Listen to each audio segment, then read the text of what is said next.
Thank you, Madam Chair. Thank you to all our witnesses for being with us today. I appreciate it.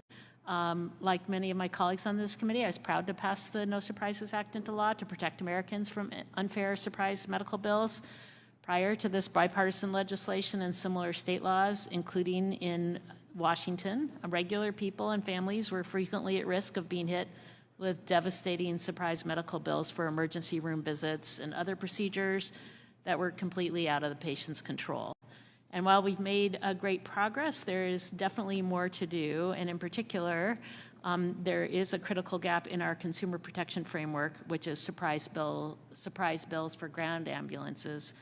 According to Washington State's Office of the Insurance Commissioner, the vast majority of surprise billing complaints are for ground ambulance services, which were exempt from the No Surprises Act.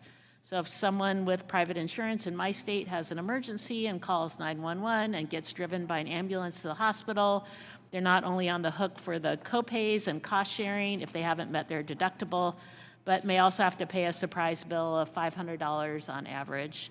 For non-emergency ground ambulance services, that surprise bill could go as high as $1,000. And it's not just a problem in my state. The Urban Institute's Health Policy Center has identified the lack of protection against ground ambulance surprise bills as a major issue for consumers across the country.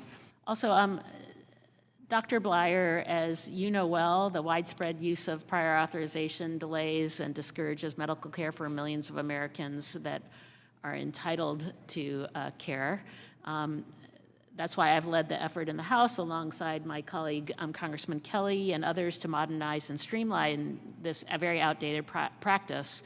And we have legislation improving Seniors' Timely Access to Care Act to increase accountability and help Medicare Advantage enrollees get faster care by doing crazy things like establishing electronic prior authorization process, making sure people our MA plans are responding to provider requests faster and in real time, requiring plans to report on the extent of their prior authorization use and how often they're denying requests,